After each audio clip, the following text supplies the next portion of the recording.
अस्सलाम वालेकुम my YouTube family, कैसे हैं आप सब। मैं उम्मीद करती हूँ कि आप सब ठीक ठाक होंगे। मैं भी बिल्कुल ठीक ठाक हूँ। आज मैं फिर से हाजिर हूँ अपने एक नए व्लॉग के साथ। तो चलिए आज का व्लॉग स्टार्ट करते हैं। आज का व्लॉग मैंने सुबह 10:30 बजे से बनाना स्टार्ट किया। जिस वक्त हम लोग नाश्ता करके फ़ारिग हुए, फिर मैं और मेरी सास अम्मी हम दोनों बाहर आए सब्ज़ी लेने के लिए। तो ये हमारे एरिया की ना एक बहुत छोटी सी शॉप है, लेकिन यहाँ पे हर चीज़ हमें बहुत आसानी से मिल जाती है। तो मैंने सोचा कि चलो आज आपके साथ ना इसका भी एक छोटा सा क्लिप शेयर कर देती हूँ।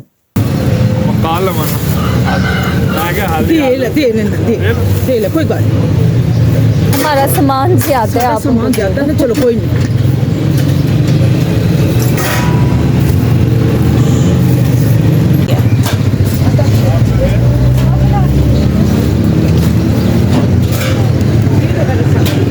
ये वाला पत्ते चाहिए या उतार? नहीं, हमने वजन उठा के लेके जाना है, उतार के। छोटे काट देता। अम्मी कितने खीरे लेने? छोटे आ जाने। हाँ चलो ठीक है, आधा किलो में आधा किलो काफी।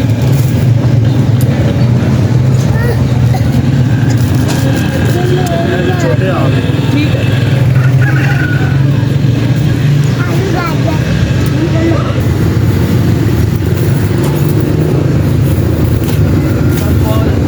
सब्जी की है? बैंगन ले लो। बैंगन आलू तो आप बता शौक से खाती है ना। एक खीरा और खीरा ही दो।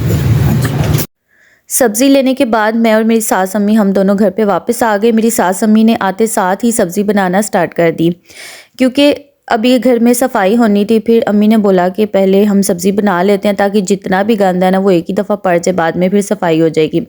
तो यहाँ पे हमारी काफ़ी सारी सब्ज़ी ख़त्म हुई हुई थी। लहसुन, अदरक, प्याज, प्याज तो हमने लिया नहीं था, आलू लिए थे, साथ में टमाटर, खीरे और साथ हमने मूलियाँ ले ली थी। काफ़ी दिन हो गए मूली के पराठे नहीं थे खाए, तो फिर साथ हम ना मूलियों का एक पूरा बंडल ही लेकर आ गए थे। तो फिर उसके बाद मैंने अपना काम करना शुरू कर दिया। सास अम्मी मेरी सब्ज़ी बना रही थी, फिर मैंने सोचा कि चलो जल्दी जल्दी से ना मैं अपने किचन के काम निपटा लेती हूँ।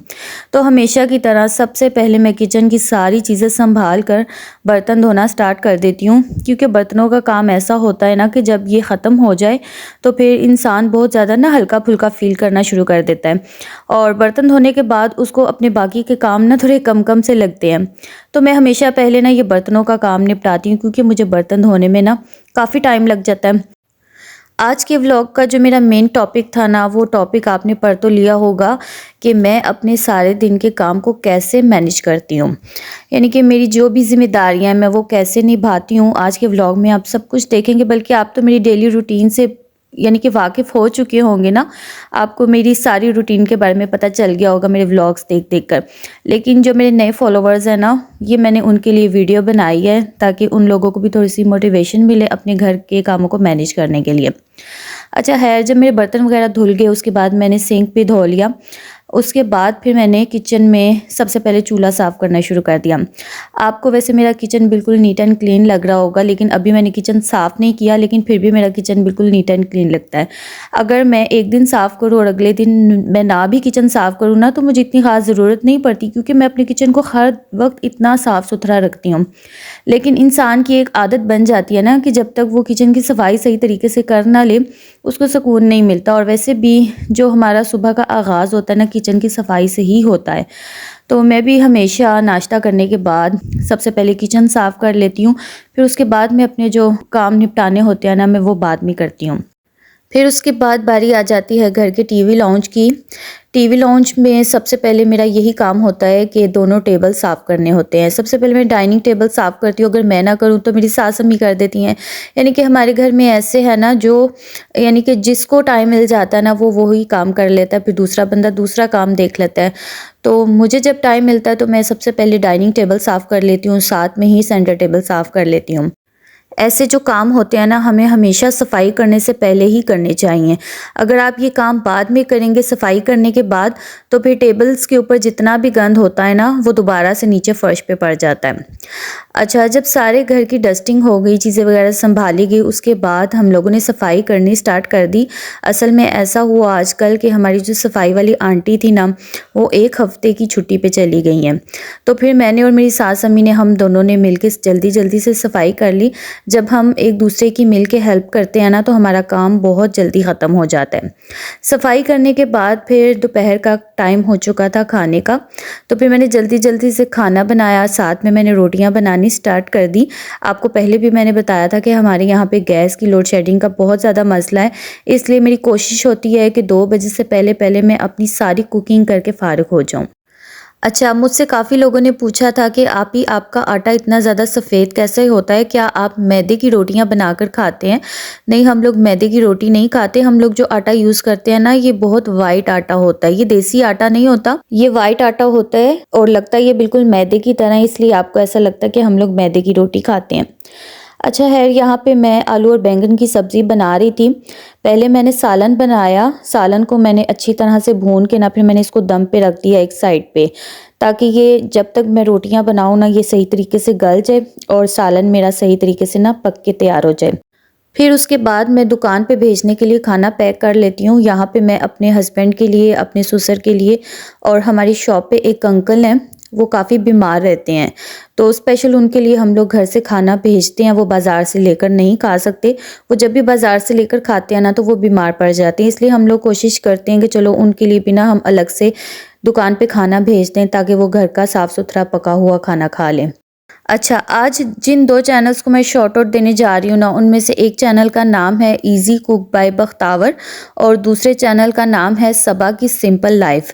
अब इन दोनों चैनल्स का जो लिंक है ना वो मैंने डिस्क्रिप्शन में लगा दिया। अब आपने वहाँ जाके इनके चैनल को सपोर्ट करना है, इनकी वीडियोस को वॉच करें, लाइक करें, शेयर करें और इनके चैनल को सब्सक्राइब करें। तो आप सब ने मिल के एक दूसरे को सपोर्ट करना है। अच्छा, मुझे काफ़ी टाइम से काफ़ी लोग इंस्टाग्राम पे बार बार मैसेजेस करते हैं और मैं हर व्लॉग में आपके साथ यही शेयर करती हूँ कि आप लोग बस मैसेज करके छोड़ दें। जैसे जैसे जिस चीज़ की बारी आएगी मैं उसका मैसेज पढ़ूँगी और मैं उनके चैनल्स को चेक करूँगी और फिर जैसे जैसे मैं अपने व्लॉग्स आप लोगों के साथ शेयर करूँगी तो हर व्लॉग में मैं आप लोगों के चैनल का लिंक लगा दूँगी। लेकिन काफ़ी लोग हैं जिनसे सब्र बिल्कुल भी नहीं होता और वो मुझे बार बार परेशान करते हैं कि आप हमारे मैसेज का जवाब नहीं देती, हमें रिप्लाई नहीं करती। तो मेरे लिए हर किसी को रिप्लाई देना बहुत ज़्यादा मुश्किल हो जाता है। तो आप लोग बस अपने चैनल का जो लिंक है ना वो मुझे फॉरवर्ड कर दें, यानी कि मेरे इंस्टाग्राम पे मुझे भेज दें। तो फिर जैसे जैसे आप लोगों की बारी आएगी ना, मैं वैसे वैसे आपके चैनल्स चेक करके मैं हर व्लॉग में उसका लिंक डाल दिया करूँगी। अच्छा, जब मैं किचन के कामों से फ़ारिग हो गई उसके बाद फिर मैंने अपने बच्चों को टाइम देना होता है। दुआ सुभान तो माशाल्लाह काफ़ी बड़े हो चुके हैं, वो अपने कपड़े वगैरह खुद चेंज कर लेते हैं, यानी कि वो अपना थोड़ा बहुत काम देख लेते हैं। लेकिन ताबीर और नूर अभी बहुत ज़्यादा छोटी हैं, इसलिए उनका हर काम मुझे खुद करना पड़ता है। तो जब मैं किचन के काम से फ़ारिग हो जाती हूँ ना तो उसके बाद का जो टाइम होता है ना वो मैंने बच्चों को देना होता है। जब बच्चों से मैं बिल्कुल फ़ारिग हो जाती हूँ उसके बाद फिर मैं ऊपर आ जाती हूँ अपने पोर्शन में। तो ऊपर आके सबसे पहले मैं अपना बेडरूम ठीक करती हूँ। जैसे मैंने आपको पहले बताया था कि मेरी जो सफाई करने वाली आंटी थी वो छोड़ के चली गई हैं, उनको गए हुए 1 महीना होने वाला और 1 महीने से मैं खुद ही सारा काम देख रही हूँ। तो जो नीचे आंटी सफाई करने के लिए आती हैं ना, मैं कभी कभी उनको साथ ले आती हूँ, लेकिन वीक में सिर्फ एक ही दफ़ा लेकर आती हूँ। बाकी जो डेली मेरा रूटीन है ना, मैं खुद ही अपना जो पोर्शन का काम है ना मैं खुद ही मैनेज कर लेती हूँ। जिस दिन मैंने ऊपर का काम करना होता है ना तो फिर मैं एक ही दिन सारी सफाई कर लेती हूँ, यानी कि जो डिटेल में सफाई करती हूँ ना वो फिर मैं एक ही दिन सारी कर लेती हूँ। बाकी कुछ दिन ऐसा होता है कि मैं साथ साथ संभालती रहती हूँ, फिर इतना ज़्यादा गंद में पड़ने नहीं देती, क्योंकि मुझे पता होता है कि मैंने अपने कामों को खुद मैनेज करना है और सारे काम मैंने खुद ही देखने होते हैं, मेरे साथ हेल्प करवाने वाला कोई है नहीं है। एक हाउसवाइफ को अपने घर को मैनेज करने के लिए बहुत ज़्यादा मेहनत करनी पड़ती है, बहुत ज़्यादा जान मारनी पड़ती है, तब जाके वो अपने घर को सही तरीके से मैनेज करती है। अगर हम जो हाउसवाइफ होती हैं ना, हम लोग ढीली पड़ जाए ना तो हमारे घर का सारा निज़ाम दरहम बरहम हो जाता है। कभी कभी मेरे साथ भी ऐसा होता है, मेरा दिल करता है कि मैं कोई भी काम ना करूं, मैं बस रेस्ट करूं, लेकिन मजबूरी है, हम लोग रेस्ट नहीं कर सकती। जो हाउसवाइफ होती है ना वो बिल्कुल भी रेस्ट नहीं कर सकती। अगर हम लोग रेस्ट करने के लिए बैठ जाए ना तो घर का सारा निज़ाम दरहम बरहम हो जाता है। अच्छा, अब यहाँ पे मैं आई थी बच्चों के कमरे में, बच्चों के कमरे की मैंने बेडशीट ठीक की थी। आज मैं सफाई नहीं करूँगी क्योंकि मैंने एक दिन पहले सारी सफाई कर ली थी। जब मैं एक दिन पहले सारी सफाई कर लेती हूँ ना तो फिर अगले दिन मुझे सफाई करने की ज़रूरत नहीं पड़ती, क्योंकि मेरा पोर्शन ऐसा है ना कि यहाँ पे हम लोग सिर्फ रात को सोने के लिए आते हैं, बाकी हमारा जो सारा दिन है ना वो नीचे ही गुजरता है। इसलिए ऊपर इतना ज़्यादा मैं गंद पड़ने नहीं देती, साथ साथ मैं संभालती रहती हूँ। और वैसे भी जब मुझे पता होता है ना कि अगले दिन मैंने अपना व्लॉग शूट करना है, तो व्लॉग शूट करने से एक दिन पहले ही मैं अपनी सारी सफाई कर लेती हूँ। या आप समझ लें, जिस दिन मैं अपना व्लॉग अपलोड करती हूँ ना, आप लोगों के साथ शेयर करती हूँ अपना व्लॉग, मैं उसी दिन अपने पोर्शन की सफाई करती हूँ। क्योंकि ऐसा होता है ना कि मैं व्लॉग अपलोड कर देती हूँ, बस मैंने उसको अनलिस्टेड करना होता है, उसको मैंने पब्लिक करना होता है।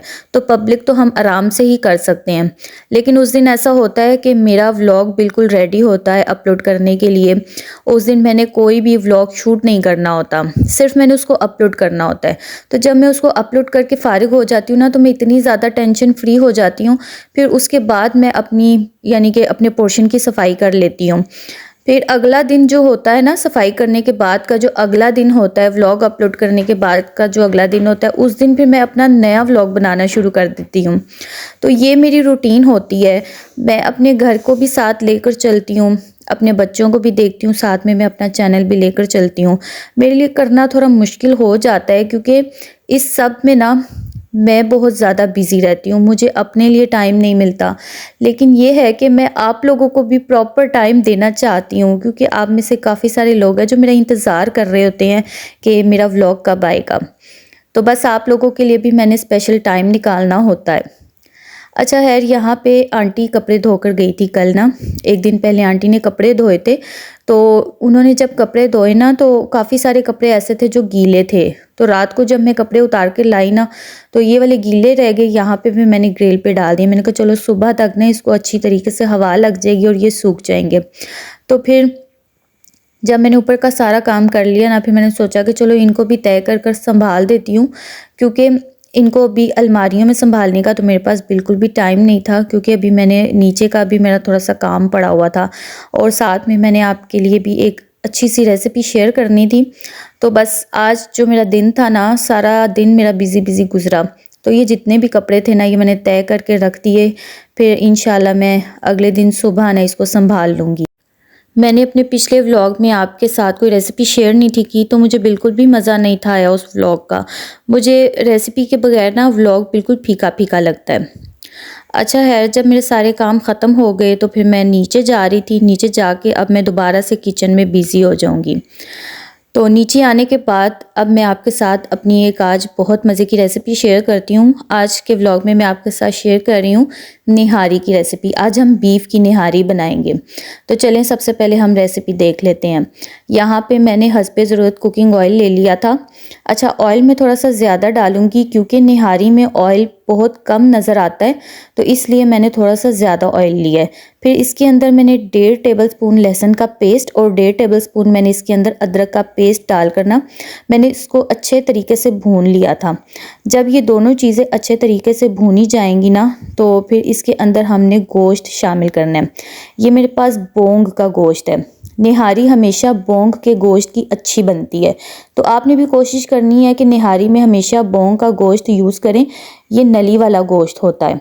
अच्छा, ये मेरे ख्याल से तकरीबन एक किलो ये गोश्त होगा, क्योंकि ये काफ़ी बड़े बड़े पीसीस थे ना। मैंने काफ़ी बड़े बड़े पीस मंगवाए थे, क्योंकि छोटी बोटी नज़र नहीं ना आती निहारी में, तो बड़ी बोटी ठीक रहती है। मैंने काफ़ी बड़ी बड़ी बोटियाँ करवाई थी। अच्छा, गोश्त को मैंने लहसुन और अदरक में डाल कर ना इसको अच्छे तरीके से भून लिया था। जब ये सही तरीके से भुना गया था ना, फिर इसके अंदर मैंने नेशनल का निहारी मसाला डाल दिया था। आज जो मैं निहारी बना रही हूँ ना, ये मैं नेशनल के मसाले से बनाऊँगी, मैं घर के मसाले नहीं डालूँगी, क्योंकि मेरे पास टाइम बहुत कम था। घर के मसाले मिक्स करके उनको सारा कुछ, उसका प्रोसेस बहुत ज़्यादा लंबा हो जाता है। तो फिर मैंने नेशनल का निहारी मसाला यही यूज़ कर लिया। मसाला डालने के बाद इसके अंदर हमने थोड़ा सा पानी डालना है, ताकि मसाला जो देगची के साथ चिपक ना जाए, जल ना जाए। अगर ये जल जाएगा ना, तो एक तो निहारी का कलर भी ब्लैक हो जाएगा और ऊपर से इसका टेस्ट भी कड़वा हो जाएगा। तो आपने बहुत एहतियात के साथ ना मसाला डालकर इसको भूनना है। मसाला डालने के बाद गोश्त की हमने अच्छे तरीके से भुनाई करनी है। जब गोश्त सही तरीके से भुना जाएगा ना, तो फिर इसके अंदर हमने गर्म पानी शामिल करना है अपने हिसाब से। अच्छा, मैंने ये केटल जो थी ना पूरी भर के इसके अंदर डाल दी थी। केटल में मैंने सही तरीके से पानी उबाल लिया था, फिर मैंने इसमें शामिल किया था। तो इस केटल में तकरीबन 1.5 लीटर पानी आराम से आ जाता है। तो इसमें मैंने 1.5 लीटर पानी डाला था। पानी डालकर अब मैं इसको कवर करके रख दूंगी जब तक गोश्त अच्छे तरीके से गल जाता है। अच्छा, अब यहाँ पे मैं मूलियों को कद्दूकश करने लगी थी, तो मैंने सोचा कि इसको मैं फूड प्रोसेसर में ही ना आज कद्दूकश कर लेती हूँ। तो इसके साथ इन्होंने ये जो 2 किस्म के ब्लेड्स दिए हुए थे ना, इसमें 2 किस्म के ब्लेड्स हैं, एक मोटा कद्दूकश करने के लिए और एक पतला कद्दूकश करने के लिए। तो जो मैंने पतला कद्दूकश करने वाला था ना, मैंने वो वाला ब्लेड लगा लिया। अब मैं इसमें ना बड़े आराम से मूलियों को कद्दूकश कर लूँगी। अब मुझे हाथों से ना मूलियों को रगड़ने की ज़रूरत नहीं पड़ेगी। मैंने जब से ये फूड प्रोसेसर लिया ना, मेरी ज़िंदगी इतनी ज़्यादा आसान हो गई है। मेरे काफ़ी सारे काम इसमें बहुत जल्दी से हो जाते हैं। यानी कि मेरे पास इतना टाइम नहीं होता, तो मेरे टाइम की बहुत ज़्यादा बचत हो जाती है जब मैं ये वाला फूड प्रोसेसर यूज़ करती हूँ। तो आप लोगों में से जो भी इसको ख़रीदना चाहता है ना, तो आप लोग बेफ़िक्र होकर इसको ख़रीद लें। जिन लड़कियों की शादियाँ होने वाली हैं, कुछ लड़कियाँ ऐसी होती हैं ना, अपने जहेज़ में ऐसी चीज़ें लेकर जाना चाहती हैं, तो आप लोग बेफ़िक्र होकर लेकर जाएँ। आपकी ज़िंदगी बहुत ज़्यादा आसान हो जाएगी। अब आप लोग ये ना समझिएगा कि मैं इसकी पेड प्रमोशन कर रही हूँ। मैं आपको बिल्कुल इसके फ्री में रिव्यूज़ दे रही हूँ, क्योंकि जो चीज़ मुझे ख़ुद पसंद आती है ना, वो मैं आप लोगों को बताती हूँ कि आप इसको बेफ़िक्र होकर ख़रीद सकते हैं, इसको यूज़ कर सकते हैं। इसका रिज़ल्ट मुझे भी अच्छा लगा है, आपको भी ज़रूर पसंद आएगा। तो इसमें तकरीबन 5 मिनट के अंदर मेरा जो पूरा मूलियों का गड्ढा था ना, वो सारा इसके अंदर मैंने कद्दूकश कर लिया।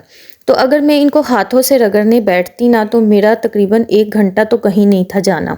1 घंटे में मेरी मूलियाँ कद्दूकश होनी थी। तो ये आप देख सकते हैं कितनी अच्छी सी मूलियाँ कद्दूकश हो गई हैं।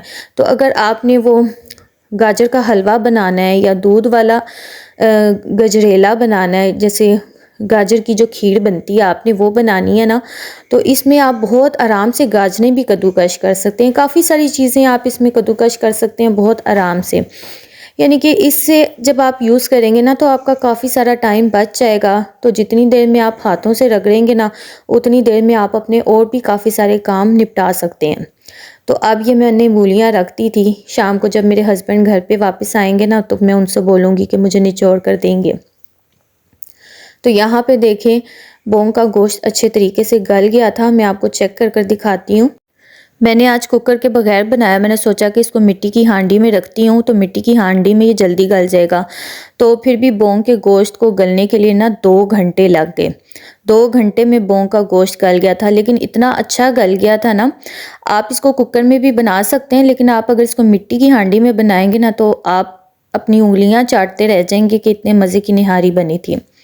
अच्छा, इसके ऊपर जितना एक्स्ट्रा ऑयल था ना, मैंने थोड़ा सा निकाल लिया, क्योंकि मैं निहारी के अंदर ना बाद में ऑयल शामिल करूँगी। क्योंकि जब हम निहारी में आटा शामिल करते हैं ना, तो आटा जो होता है ना, वो ऑयल को एकदम से चूस लेता है। तो इसलिए हमने निहारी के लिए ना थोड़ा सा ऑयल सेपरेट कर लिया। इसके अंदर मैंने हाफ़ टेबल स्पून नमक डाला है, क्योंकि पहले मैंने इसमें नमक नहीं था डाला, इसमें मैंने सिर्फ सारे मसाले डाल दिए थे। तो अभी जब मैंने नमक टेस्ट किया, नमक मुझे थोड़ा कम लगा, तो फिर मैंने हाफ़ टेबल स्पून नमक इसमें और शामिल करके ना इसको मिक्स कर लिया। अच्छा, यहाँ पे ना अब इस पॉइंट पे आके हमने इसके अंदर आटा शामिल करना है। मैंने 6 टेबल स्पून जो आटा हम डेली रूटीन में यूज़ करते हैं, जिसकी हम रोटी बनाते हैं, वो हमने पानी में घोल लेना है अच्छे तरीके से। फिर जब निहारी हमारी बनकर तैयार हो जाएगी ना, तो एंड पे हमने थोड़ा थोड़ा आटा डालकर ना इसको मिक्स करते जाना है। तो आप जितना इसको गाढ़ा रखना चाहते हैं ना, अपने हिसाब से इसमें आटा डालते जाइए। मैंने इतना ज़्यादा इसको गाढ़ा नहीं था रखा, मैंने इसको बस अपने हिसाब से ही गाढ़ा रखा था, क्योंकि हमारे घर में ना इतना ज़्यादा गाढ़ा शोरबा पसंद नहीं करते। तो आप अपने हिसाब से ना इसको और भी थिक कर सकते हैं। वैसे जब ये ठंडी होगी ना, तो ये वैसे भी थोड़ी सी थिक हो जाएगी। तो फिर जो एक्स्ट्रा ऑयल था ना, मैंने इसके ऊपर डाल कर ना इसको दोबारा से थोड़ी देर के लिए पकने के लिए रख दिया, क्योंकि इसके अंदर जो हमने आटा डाला ना, तो आटे का कच्चापन दूर करने के लिए हमने इसको तकरीबन 10 मिनट के लिए दोबारा से पकने के लिए रखना है। तो देखें, इस स्टेज पे आके हमारी निहारी बेहतरीन सी बनकर तैयार हो चुकी थी। अब हम चूल्हे की फ्लेम को ऑफ़ कर देंगे और अब हम इसको सर्विंग बाउल में डालेंगे। तो ये जो मैं मिट्टी का डोंगा लेकर आई थी ना, मैं स्पेशल इन्हीं चीज़ों के लिए लेकर आई थी कि जब मैं निहारी बनाऊंगी तो इसमें डालूंगी, या मैं पाए वगैरह बनाऊंगी तो इसमें डालूंगी। मिट्टी के बर्तनों में ना खाना डालो तो इतना मज़ा आता है ना, इसकी लुक तो और ज़्यादा अच्छी लगती है। लास्ट टाइम जब मैंने पाए और बोंग का गोश्त मिक्स करके आपके साथ रेसिपी शेयर की थी ना, तब मैंने कुकर में बनाया था। तो उस दिन जो ऐसा हुआ मेरे साथ कि बोंग का गोश्त बहुत ज़्यादा नरम पड़ गया, यानी कि वो घुल ही गया था उसके अंदर। तो फिर मैंने उस दिन सोच लिया था, मैंने कहा जब भी मैं निहारी की रेसिपी शेयर करूँगी ना आपके साथ, तो मैं इसको मिट्टी की हांडी में बनाऊँगी। चाहे इसको बहुत ज़्यादा टाइम लगे गलने के लिए, लेकिन मैं चाह रही थी कि गोश्त अच्छे तरीके से गला भी हो और इसकी बोटी टूटे भी ना, यानी कि ये घुले भी ना। क्योंकि निहारी में बोटी साबत साबत नज़र भी आए ना तो अच्छी लगती है, और अच्छे तरीके से गली भी होनी चाहिए। तो आज मैंने बड़ी कोशिश करके अपनी, यानी कि जो जिस तरीके से मैं बनाना चाह रही थी ना निहारी, मेरी बिल्कुल वैसे बनी थी। ये देखें कितनी अच्छी सी ना बड़ी बड़ी बोटियाँ नज़र आ रही हैं। मैं बस चाह रही थी कि मेरा गोश्त टूटे ना और घुले ना। तो यहाँ पे ना मैंने प्याज लेकर फ्राई कर लिए थे, तकरीबन 1.5 प्याज लिया था मैंने, इसको मैंने फ्राई कर लिया। साथ मैंने लीमू के स्लाइसेस काट लिए थे, सब्ज़ मिर्चें काटी थी और अदरक काटा था गार्निशिंग करने के लिए। तो आप इसको अलग अलग सर्विंग प्लेट में भी कर सकते हैं, लेकिन मैं ज़रा आपके साथ रेसिपी शेयर कर रही हूँ ना, तो थोड़ा सा रेसिपी को अच्छे तरीके से गार्निश करके आपको दिखाऊंगी। फिर आप जब इसको ट्राई करेंगे ना तो आपको इंशाल्लाह ये बहुत मज़े की लगेगी, बहुत पसंद आएगी।